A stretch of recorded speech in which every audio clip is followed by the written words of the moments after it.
चुका है कि स्क्रीन टाइम्स या फिर ब्लू लाइट इमिशन जो कंप्यूटर वर्कर्स है उनके लिए तो है ही, बट ऐसा है कि डे में अगर हम काम कर रहे हैं तो it is not necessary to wear blue light filters. Basically blue light is associated with our wake sleep cycle. मतलब ऐसे कहते हैं कि ये जो सिकार्डियन सिस्टम है, ब्लू लाइट हम लोगों को वो फीलिंग देता है कि जैसे डे हो गया है, तो अलर्टनेस का फीलिंग देता है.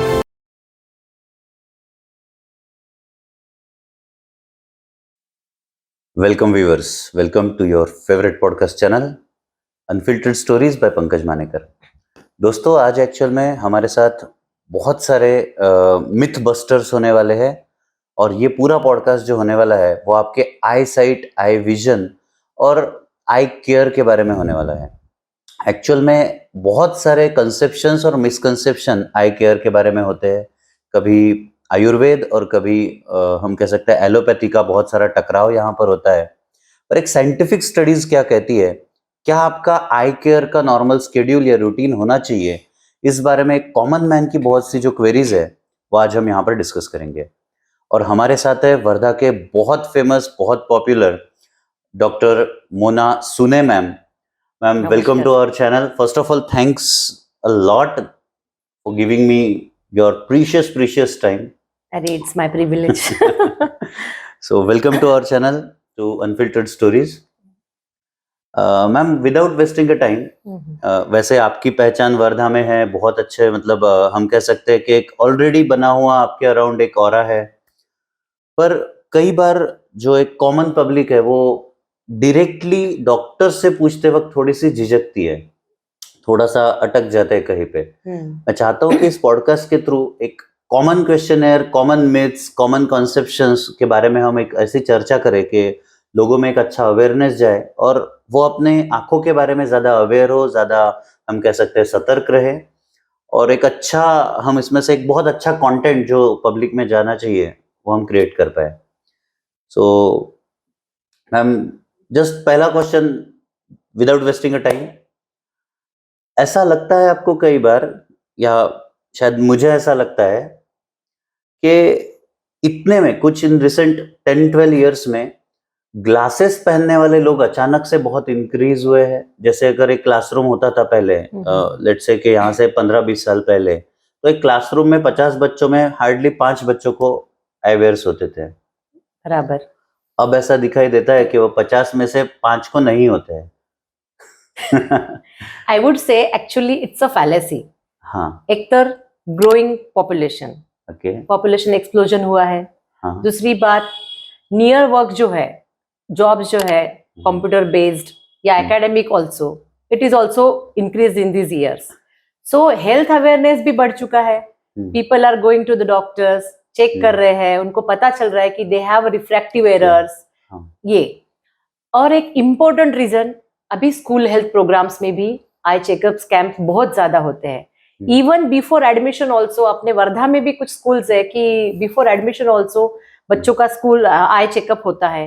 We form sign the forms कि कितना विजन है, कॉर्निया कैसे है, आई बाकी आई हेल्थ कैसी है. तो ये सब चीजों की वजह से जो अवेयरनेस बढ़ा है पॉपुलेशन में, तो दैट इज वन रीजन. दूसरी बात, ये नियर वर्क जो है कंप्यूटर बेस्ड, या ये पहले लोगों को खेतीबाड़ी थी तो वो इतना अवेयर नहीं थे या फिर जाते भी नहीं थे कभी हॉस्पिटल्स में, तो उनको होने के बाद भी वो कभी चश्मा ही नहीं लगाया, पता ही नहीं चला. तो अभी तो population, ageing population is also increased, सारी चीजें, तो these are all the contributing factors. उसकी वजह से आई थिंक मतलब ये जो सेकंड पोर्शन था मैम, जो लोग वर्किंग है, कंप्यूटर्स पे बैठ रहे हैं, करेक्ट, ये तो एक पॉपुलेशन समझ में आता है, बट चिल्ड्रंस में इसका प्रमाण बढ़ना थोड़ा सा चिंताजनक भी लगता है, और उसके कुछ स्पेसिफिक रीजन आपको समझ में आते हैं? चिल्ड्रंस में पहले भी मायोपिया होता था, अभी भी होता है, but definitely screen time is one of the contributing factor. Because near work इतना टाइम करते हैं तो मायोपिया प्रोग्रेशन हो सकता है. कुछ हद तक, बिकॉज अकोमोडेटिव स्पाज्म होता है या फिर कंटिन्यूएशन है. आजकल बच्चे, आपने देखा होगा, इवन मम्मियां भी दे देती है कि भैया चलो आई कैन वर्क पीसफुली, खाना खाने के लिए भी. हाँ, छोटे बच्चों को खाना खिलाना, basically American Academy of paediatrics कहता है कि there shouldn't be a screen time up to 2 years, 2 साल तक 0 स्क्रीन टाइम होना चाहिए, 2 से 12 तक हार्डली 1 hour, और अडल्ट पॉपुलेशन में 2 hours ओनली, पर ऐसा होता नहीं है। वो तो आइडियल टाइम हो गया, बट हाँ, इट्स आइडियल टाइम, पर ऐसा होता नहीं है। तो ये सब चीजें भी कंट्रीब्यूट करती है।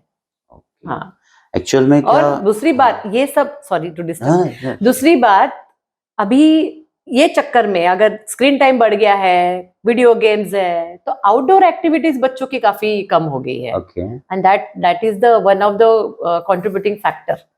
आउटडोर एक्टिविटी का कम होना ये आई साइट के कमजोर होने के लिए कंट्रीब्यूटिंग फैक्टर है, क्योंकि हम इसके थोड़ा सा बायोलॉजिकल एक्सप्लेनेशन में जा पाएंगे मैम? एक्चुअली अभी ऐसे ही है कि if you want newer advances, जैसे कुछ स्टडीज है जो बताती है कि इफ जो आउटडोर एक्टिविटीज है वो बढ़ाने से एक्सपोजर टू लाइट ज्यादा होता है, हाँ, और एक न्यूरोट्रांसमीटर होता है जिसे डोपामिन कहते हैं। तो लाइट में वो न्यूरोट्रांसमीटर जो है डोपामिन न्यूरोटर्नल सेल्स से रिलीज होता है, and that dopamine is stop signal for the I growth.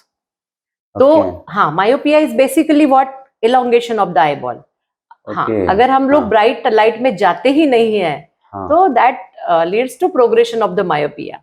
Okay, तो आई का जो साइज है वो ग्रोथ होने लगता है, और dopamine plays a role, stop signal, हाँ, वो ग्रोथ को कंट्रोल करता है। ये बहुत इंटरेस्टिंग जानकारी है। मतलब आज तक हम डोपामिन का रोल सिर्फ आनंद देने वाला न्यूरोट्रांसमीटर समझते थे। हाँ, ये भी एक रीजन है। दूसरा, अभी नए रिसर्च में ये भी पता चला है कि vitamin D also plays important role in progression of myopia.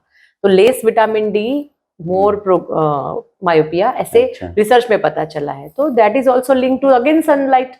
So outdoor activities को प्रमोट करना चाहिए। मतलब viewers, this is really interesting. हमने कई सारे हमारे पॉडकास्ट में ये डिस्कस किया कि हाउ डोपामिन वर्क्स। मतलब आप एक पॉडकास्ट देखेंगे डॉक्टर सचिन परब सर का, एडिक्शन इसी नाम से है, उसमें डोपामिन का बहुत सारा हमने डिस्कशन किया था। बट ये इतनी एक इंटरेस्टिंग जानकारी आई है कि dopamine also plays a role, कि जब डोपामिन सीक्रेट होता है तो आपके आंखों का जो ग्रोथ है उसे वो रिस्ट्रिक्ट करता है, और आंखों की जो सारी नंबर वाली जो इश्यूज है वो आंख एज के हिसाब से ग्रोथ होते जा रही है, क्योंकि आई का साइट बढ़ रहा है। तो रेटिना के साथ जो लेंस हमारी काम कर रही है वो सही काम नहीं कर पाती, या इमेज उस रेटिना पे नहीं बना पाती, और इस सारे चीजों को रोकने के लिए डोपामिन बहुत जरूरी है। और ये बढ़ता कब है या आता कब है? जब हम सूरज के रोशनी के कांटेक्ट में आते हैं। पर मैम, मतलब जस्ट एक क्योंकि डिस्कशन निकला है, dopamine is also secreted with the smoking, alcohol use और सम अदर बैड हैबिट्स। तो लोग इसे ऐसा ना समझे कि इस तरीके से डोपामिन हम जनरेट कर लेते हैं और will be good for our eyesight. No no no, we want natural physiological process. No, एक चीज खराब करने के लिए दूसरी नहीं करनी है। अच्छा, राइट, मतलब ऐसा ना हो कि बीमारी से ज्यादा मेडिसिन भारी पड़ जाए। करेक्ट। ओके मैम, एक इतने में देखा जाता है कि जैसे ही आई ग्लासेस या ये इसका डिस्कशन आता है तो एक फैंसी एक रिसेंट ट्रेंड हम कह सकते हैं कि ब्लू लाइट फिल्टर वाली आई ग्लासेस आती है। Correct. आप लेंस कार्ट में जाइए, पहले तो आपको वो दिखाएंगे कि ये सादा वाला चश्मा है और ये आपका ब्लू लाइट वाला है। तो हाउ गुड और bad it is to choose that blue light protection वाली लेंस? सी, अभी स्क्रीन टाइम्स या फिर ब्लू लाइट इमिशन जो कंप्यूटर वर्कर्स है उनके लिए तो है ही, बट ऐसा है कि डे में अगर हम काम कर रहे हैं तो it is not necessary to wear blue light filters. Basically blue light is associated with our wake sleep cycle. मतलब ऐसे कहते हैं कि ये जो सिकार्डियन सिस्टम है, ब्लू लाइट हम लोगों को वो फीलिंग देता है कि जैसे डे हो गया है अभी, तो अलर्टनेस का फीलिंग देता है। तो डे में तो ठीक है, हम लोग काम कर रहे हैं, but blue light of course emission in the evening, if you are working in the evening, screen time तुम्हारा इवनिंग में ज्यादा होता है, तो तुम्हारा जो स्लीप हार्मोन है melatonin, it also get disturb. मतलब उसका जो सिक्रीशन है वो ये जो ब्लू लाइट है वो हार्म करता है या हैम्पर करता है। तो फिर हमारी नींद गायब हो सकती है, हम लोग रात में भी अननेसेसरली जगे रह सकते हैं। अच्छा, तो ये blue light filter is okay because digital eye strain तो तुम्हारा कम होगा ही, क्योंकि ब्लू लाइट फिल्टर ही हो रहा है। बट ये तुम्हारा बेसिक जो रेटिनल ये होता है कि नहीं डैमेज, वो अभी भी on the verge of debate है, रिसर्च से Okay. चल रहे हैं। हाँ. रेटिनल सेल्स हार्म होते हैं उससे कि नहीं होते हैं, बट स्लीप जरूर डिस्टर्ब होती है। तो Okay. हाँ, तो ब्लू लाइट फिल्टर अगर इफ यू कांट अफोर्ड और you don't want to put money in that, आप लोग सीधा सीधा इवनिंग वर्किंग जो है स्क्रीन हाँ, टाइम कम हाँ. कर डालो।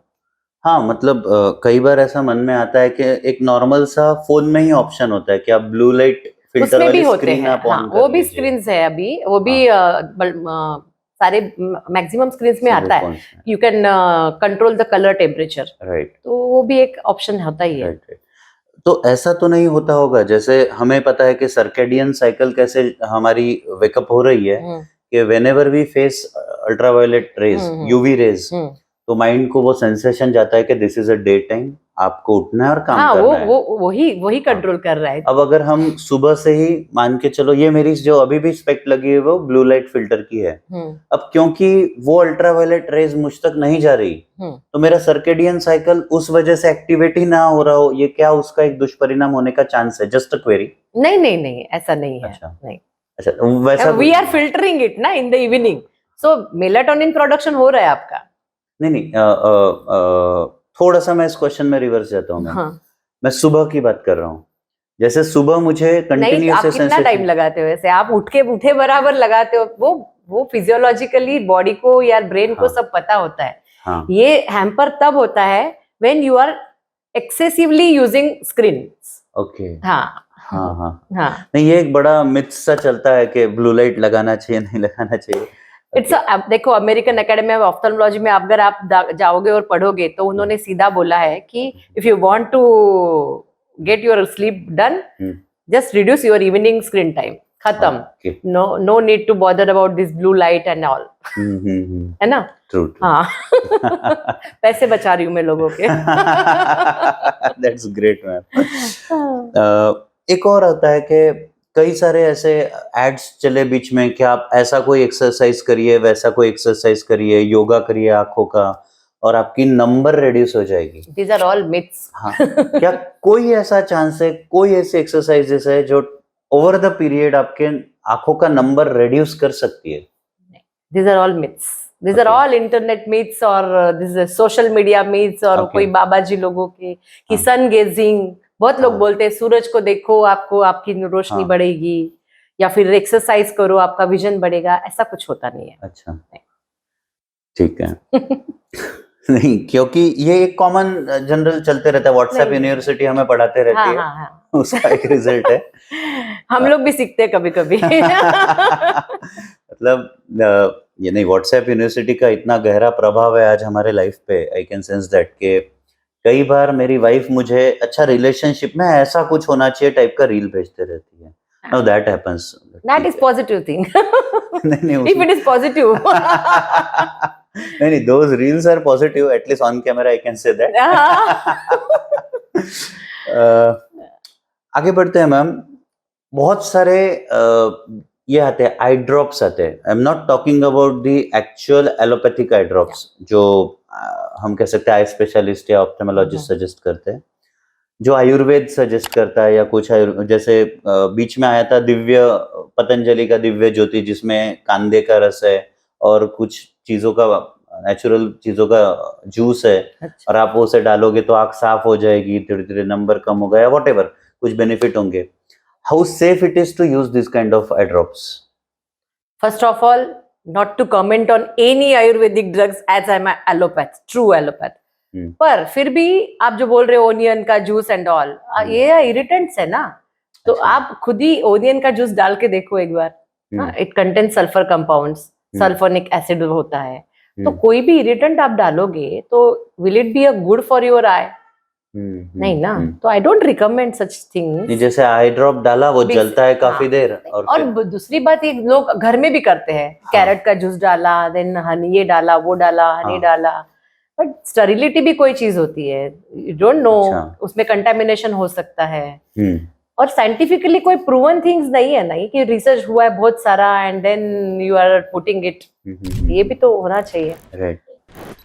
मैम एक बहुत ही जनरल सी क्वेरी है और मैं सभी पब्लिक के लिए, हम कह सकते हैं मोस्टली पेरेंट्स के लिए क्वेश्चन पूछना चाहता हूँ कि किस तरीके से स्क्रीन टाइम जो है वो हमारे आई साइट के साथ मेसअप कर रहा है या मेसिंग हो रही है उसके वजह से।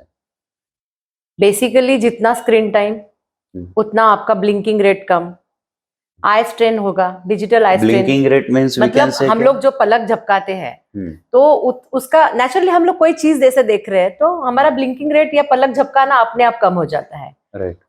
वो उसकी वजह से हमारे जो टीयर्स है, अश्रु, वो इवेपोरेशन रेट ज्यादा होता है, तो उसकी वजह से हमारे ड्राई आईज हो जाते हैं, है ना, आंखों का शुष्क होना, जो कॉमन कंडीशन है अभी सब आते हैं। मतलब बहुत ज्यादा स्क्रीन टाइम है तो फटीग लग रहा है, थकी हुई लग रही है, या फिर ये डिजिटल स्ट्रेन स्क्रीन नहीं स्ट्रेन बोलते हैं हम लोग, उसकी वजह से फिर ये ड्राइनेस भी हो जाती है। तो हम लोग एक ये आंसर है। दूसरा एक ये है कि बैठे बैठे हेड पोस्चर्स या नेक पोस्चर्स एबनॉर्मल होने की वजह से बैक पेन होना, नेक पेन होना या हेडेक्स होना, ये एक होता है। बैठे बैठे ओबेसिटी भी बढ़ती है, ये सारी चीजें हैं। तो हम लोग कंप्यूटर वर्कर्स जो है उनको बताते हैं कि स्क्रीन का ब्राइटनेस एक तो अकॉर्डिंग टू द रूम होना चाहिए आपके। दूसरा एक आप है पोजीशन ऐसे एलिवेट करो स्क्रीन का ताकि आप थोड़ा डाउन लुक रहना चाहिए आपका, डाउन आपकी जो आई साइट है थोड़ा सा नजर झुकी हुई, ताकि ईज होना चाहिए आपको। मतलब हम कह सकते हैं आई साइट के इस लेवल से ऐसे थोड़ा स्लाइट। उसके बाद आप आर्टिफिशियल टीयर्स यूज कर सकते हैं, कॉन्शियसली आपका ब्लिंकिंग बढ़ा सकते हैं, पलक झपकाना, कि याद रहना चाहिए कि मुझे ये भी करना है। और हम आजकल सबने सुना होगा 20-20-20 का एक रूल हर कंप्यूटर वर्कर्स को बताते हैं। What is 20-20-20? At each 20 minutes, तो 20 मिनट्स ऐसे अप्रोक्स वो बनाया हुआ रूल है। आप 15 मिनट के बाद भी ले सकते हो, 25 मिनट के बाद भी ले सकते हो।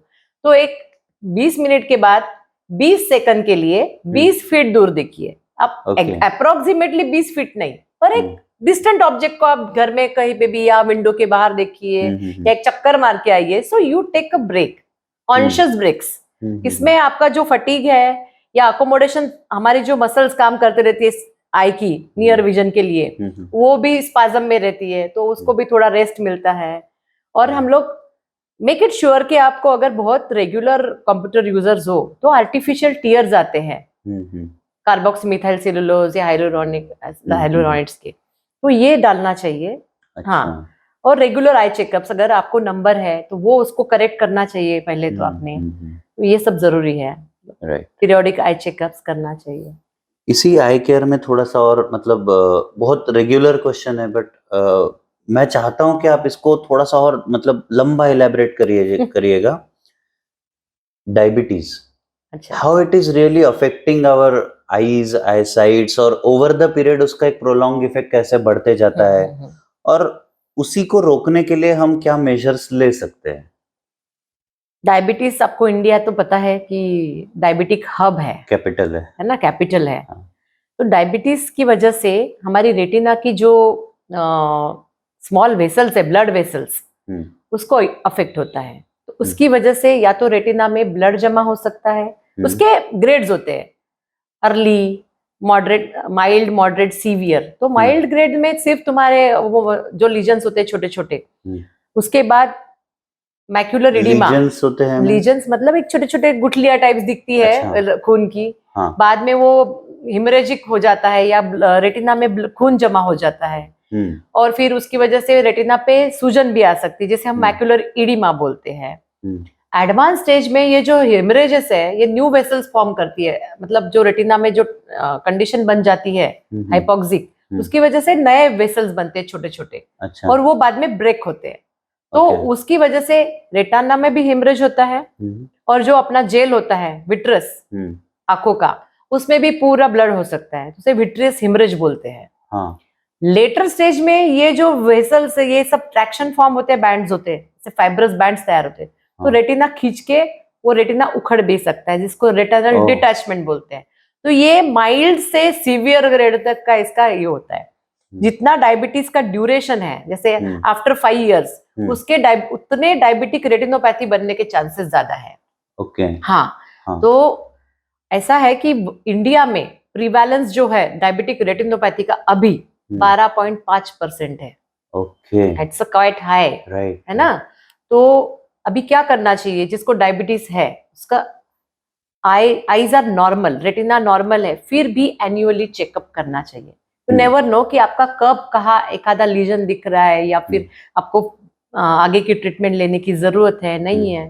तो ऐसे अगर किसी को कुछ नहीं भी हो रेटिना में तो एनुअल चेकअप करना चाहिए। अच्छा, और अगर ये चेकअप में आइडेंटिफाई हो जाता है कि आप स्टेज 1 तो पे या 2 पे हाँ, तो कैन इट हाँ, बी ट्रीटेड? हाँ, वो तो उसके अकॉर्डिंग फिर वो आपका आई कंसल्टेंट बताएगा आपको कि कितना आना चाहिए। सीवियर ग्रेड्स में तो नेचुरली एवरी 3 months और समटाइम्स 1 month अपार्ट आपको बुलाना पड़ता है। लेकिन मॉडरेट ग्रेड्स है तो आप 6 monthly दिखाओ, अर्ली माइल्ड और मॉडरेट लेवल में, वो उसके हिसाब से ट्रीटमेंट रहेगा। मैक्यूलर इडिमा है तो लेजर्स या फिर एंटी वेजेफ इंजेक्शंस होते हैं, एंटीवैस्कुलर एंडोथेलियल ग्रोथ फैक्टर्स, इसे एक इंजेक्शंस आते हैं, तो 1 month अपार्ट इसे 3 डोजेस देने पड़ते हैं या फिर लेजर से ट्रीटमेंट करनी पड़ती है। तो ये एडवांस स्टेज पे डिपेंड करता है। सीवियर केसेस में मेनी टाइम्स सर्जरी भी लगती है, विट्रेक्टोमी, हाँ, या फिर रेटिनल डिटैचमेंट है, तुम्हारा रेटिना सिरक गया है, तो उसके हिसाब से फिर ट्रीटमेंट्स होते हैं।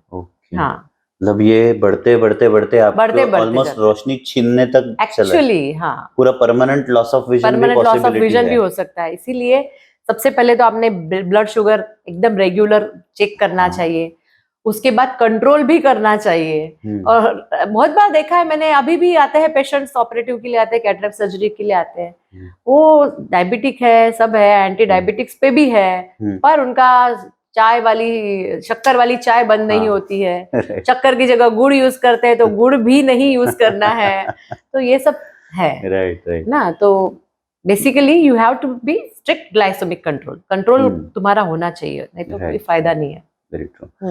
मैम, क्या इसी में जोड़ सकते हैं एक चीज, मोतिया बिंदु हुआ है, जैसे एक एज ओवर द एज मोतिया बिंदु तो होना ही है, या कई ज्यादा बार होता है, और उसमें कोई डायबिटिक पेशेंट है, तो क्या इसका impact natural only diabetic patient पे जो हो रहा था पहले आई साइट पे, तो मोतिया बिंदु के साथ क्या वो मल्टीप्लाई होता है या उसका कुछ कॉम्बिनेशन बन सकता है?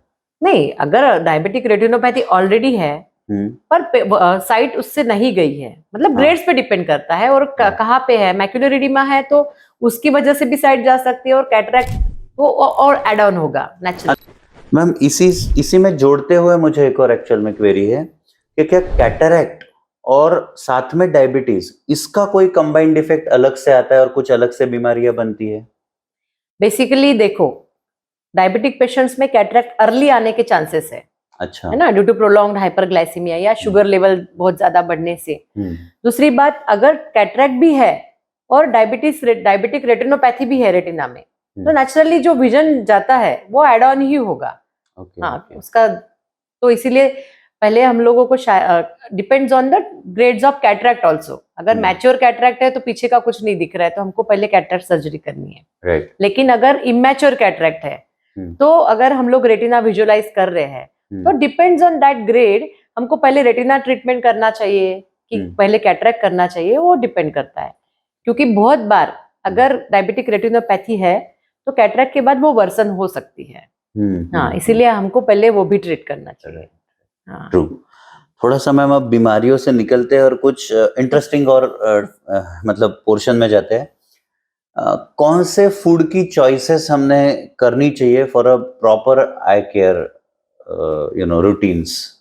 बेसिकली सारे ही इम्पोर्टेंट है, पर हम लोग सब जानते हैं कि vitamin A is very important for I health. तो कैरेट का बड़ा ज्यादा वो हो गया बट ऐसे कुछ नहीं है कि carrot, vitamin A is in multiple things ना, इवन मिल्क प्रोडक्ट्स में मिल सकता है, इवन कॉलीफ्लावर्स में मिल सकता है। सो इट्स नॉट नेसेसरीली कि तुम कैरेट ही खाओ। नहीं, कैरेट का मार्केटिंग बहुत अच्छा ज्यादा है, पर वो इट्स अगेन अ मिथ। अच्छा, ऐसा भी है क्योंकि विटामिन ए होना चाहिए, it is good for I health, but not necessarily कि आप कैरेट का जूस पे जूस पियो और सब हो जाए। It should be in the normal range. Right. Deficiency में आप बोलेंगे कि ये खाओ वो खाओ वो खाओ, है ना। अच्छा, तो प्रॉपरली कोई भी एक नॉर्मल हम जो डाइट फॉलो करते हैं उससे आय का जो है वो ठीक से केयर ले लेगी बॉडी, बस बस वी कैन से दैट। बस डेफिशिएंसी में सोचना चाहिए कि क्या लेना है और क्या नहीं, तो तब बोलते हैं कि ये खाओ वो खाओ, but it's only about vitamin A, तो हम किसी से भी ले सकते हैं। अभी विटामिन डी तो हमको सूरज में जाना पड़ेगा, additional supplements you can take, right.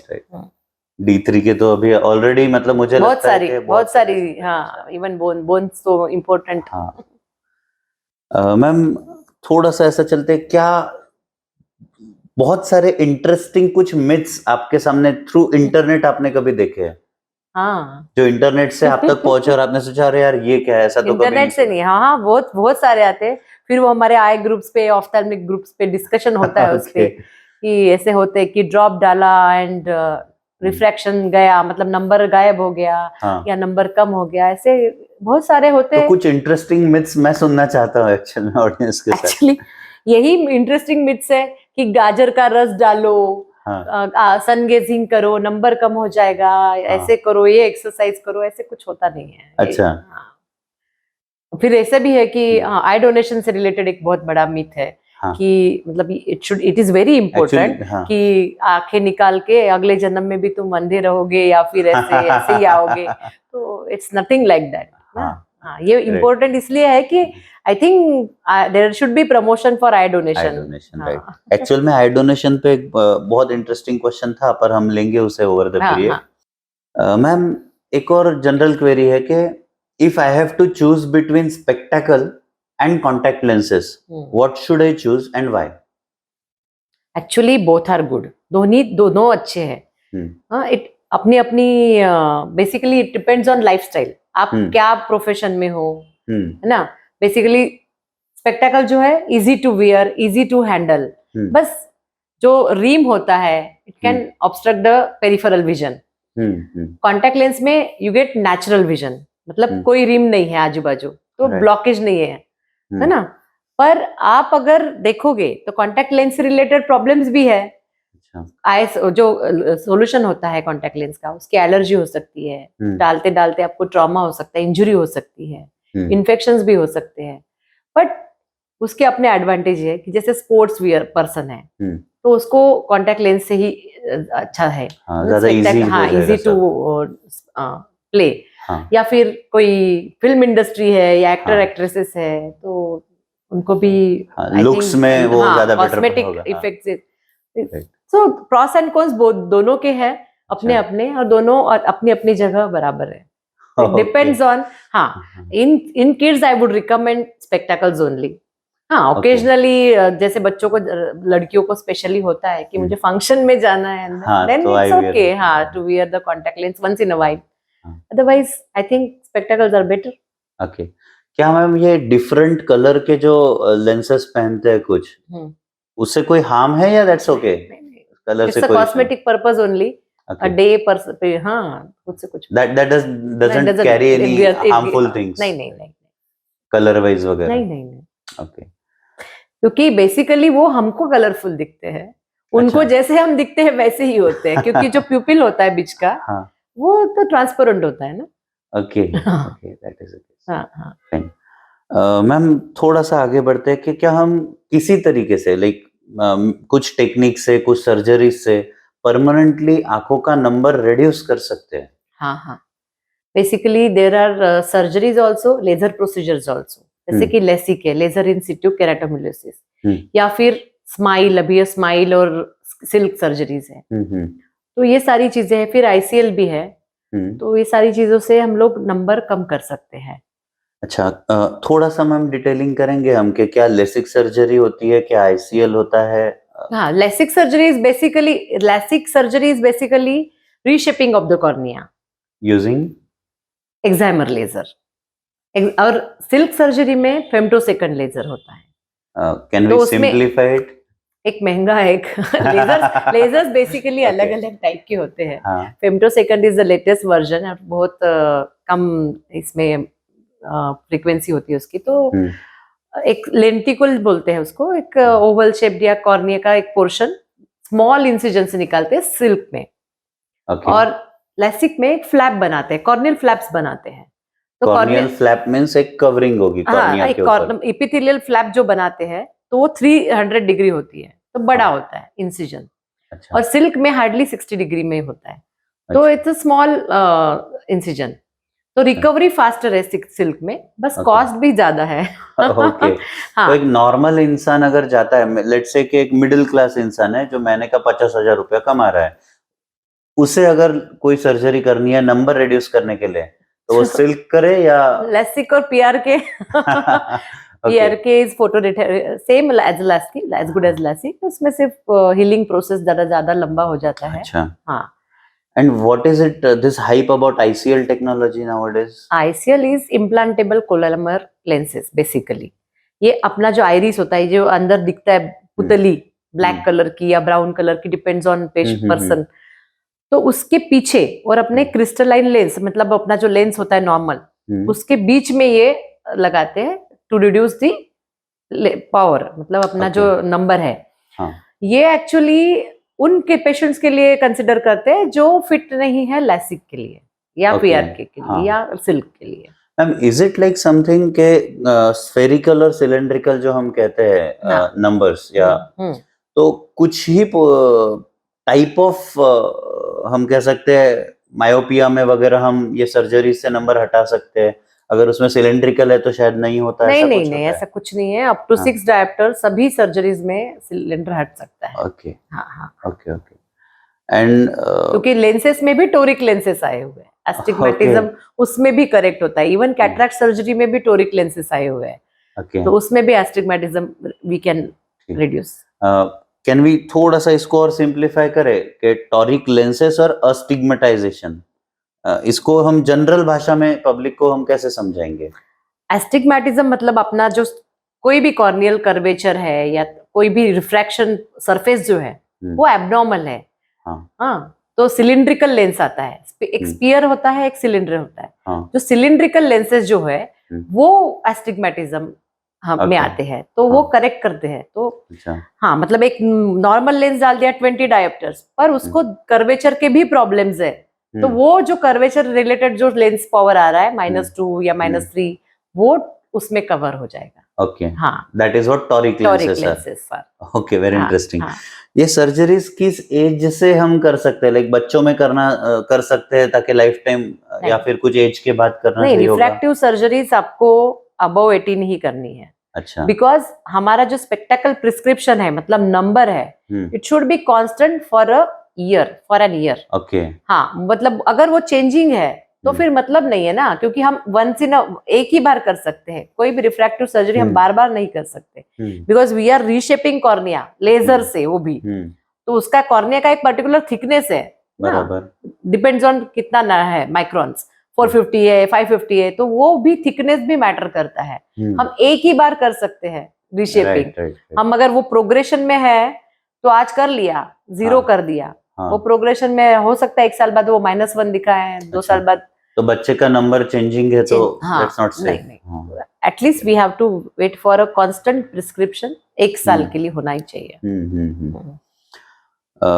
Ma'am एक बहुत ही अलग सा और सा टॉपिक है, जैसे हम उस थोड़ी देर पहले आपने निकाला भी था, आई डोनेशन के बारे में। हाँ। How safe it is, why should we do it, how should we do it?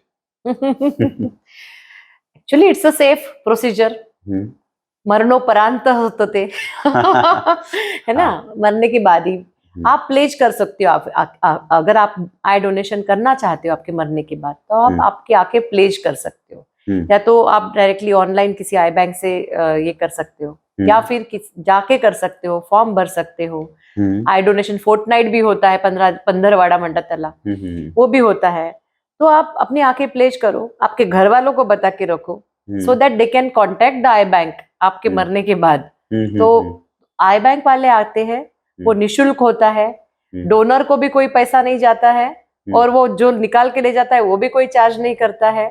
तो it's a selfless willingful act, right. हाँ, इसीलिए हाँ, मतलब कोई भी कर सकता है। हाँ, सिर्फ कॉन्ट्राइंडिकेशन होते हैं कुछ डिसीजेस में, जैसे कि पेशेंट HIV है, हम लोग लगा नहीं सकते वो दूसरों को, निकाल सकते हैं भले if they want to donate, पर लगा नहीं सकते, जैसे कि रेबीज है पेशेंट को, एड्स है, हेपेटाइटिस बी है, या फिर मैलिग्नेंसी मतलब कैंसर है ग्रेड 4 मैलिग्नेंसी, ऐसे पेशेंट्स के। अदरवाइज सब लोग आई डोनेशन कर सकते हैं मरने के एटलीस्ट 6 घंटे पहले, मतलब मरने के बाद 6 घंटे पहले से उनको निकालना चाहिए। उसके बाद नहीं, बिकॉज वो पूरे प्रोसेस ये हो जाता है, ड्राई हो जाते हैं कॉर्नियाज, उसमें चेंजेस शुरू हो जाते हैं, टिश्यू उसकी लाइफ स्पैन खराब हो जाती है वहां से।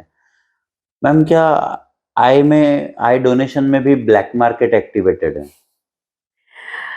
व्हाट टू से, बेसिकली जो आई बैंक्स है they are charitable trust, non profitable trust, they are the bond between donor and recipient, right? तो जहां तक मैंने देखा है ब्लैक मार्केट नहीं है, मतलब एटलीस्ट आई में, I am talking about ophthalmic eye donation में, क्योंकि जो है डोनेट करने वाले फैमिली उनको कुछ मिलता नहीं है वैसे, बट फिर भी जो कॉर्नियल ब्लाइंडनेस जो है, जिसे हम बेसिकली आई डोनेशन में पूरी आई बॉल नहीं ट्रांसप्लांट होती है, आपको पता है कि सिर्फ कॉर्निया जो है बुबुल, वो ओनली उसको इस ट्रांसप्लांट करते हैं। तो कॉर्नियल ब्लाइंडनेस वर्ल्ड वाइड बहुत ज्यादा है। इवन अपने इंडिया में corneal blindness if you are saying 12 million लोग हैं अभी। हाँ, तो it's always a demand and supply, need and greed. तो मैं मतलब श्योरली कभी नहीं बोल सकूंगी कि ब्लैक मार्केट नहीं है,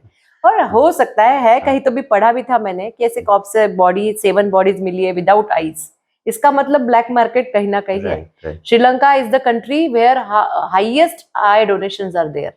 अच्छा, हाँ, तो ऐसी जगह फिर कभी कभी डिमांड एंड सप्लाई है तो गड़बड़ है, देयर इज डिस्पैरिटी, तो it's a human nature. Okay.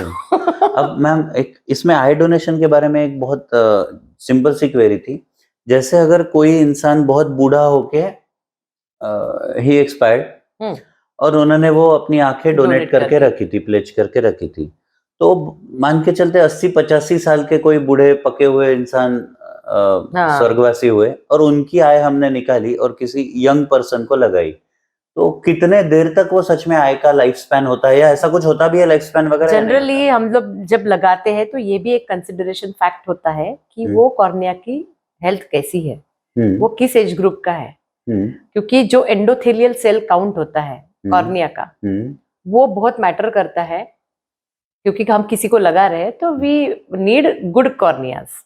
तो 85 अबव तो हम लोग थोड़ा सोचते हैं, लेते ही नहीं। हाँ, अगर डोनेशन हुआ भी है तो those corneas are basically use for research purposes. Okay, हाँ, तो ऐसे कहीं ना कहीं वो यूटिलाइज होता है। हम लोगों को जब हम लोग किसी को लगाने की सोचते हैं तो दिस फैक्टर्स क्वालिटी चेक हो जाती है।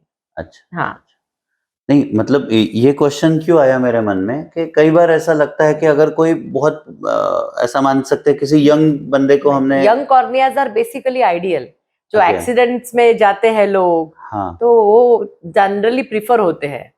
अच्छा, मतलब अगर यंग है कोई, हाँ, तो वो ज्यादा। और इसमें भी मैम ब्लड ग्रुप वाला वो होता है जैसे किडनीज में होता है वैसे? नहीं, थैंकफुली ये आई में नहीं है, इसीलिए तो हाँ, जो HLA कॉम्पैटिबिलिटी या ये सब बोलते हैं, तो आई में, तो it's get easy for the I donation and it can be promoted. तो मैम हमने इतनी वाइड रेंज ऑफ क्वेश्चनर्स आज कवर किए और बहुत सारे टॉपिक पे, जनरल मिथ्स पे, कॉमन और अनकॉमन मिथ्स पे चर्चा की, और आपने सच में एकदम हम कह सकते हैं जनरल लोगों के लिए जनरल भाषा में समझने लायक, जो है मतलब मोस्टली होता क्या है ना कि डॉक्टर्स के साथ एक रूरल पब्लिक मान के चलिए, मिडिल क्लास पब्लिक बहुत इजीली इंटरेक्ट नहीं करती, तो बहुत सारे मिथ्स वैसे ही रह जाते हैं। कई बार ये होता है ये क्या पूछना, ये तो हमें सदियों से पता है, जनरेशन से, हम तो बचपन से डालते आए हैं। तो इनको आज हमने थोड़ा सा दूर किया और एक पब्लिक के हेल्थ केयर के लिए हमने एक बहुत अच्छा कंटेंट यहाँ पे क्रिएट किया आपने। So I am really thankful to you giving us this time, giving us such brilliant answers and giving us this good, the aura you have. Thank you so much. I am also privileged to have you and converse with the people also, no, indirectly. Right. Thank you very much. Thank you, thank you so much.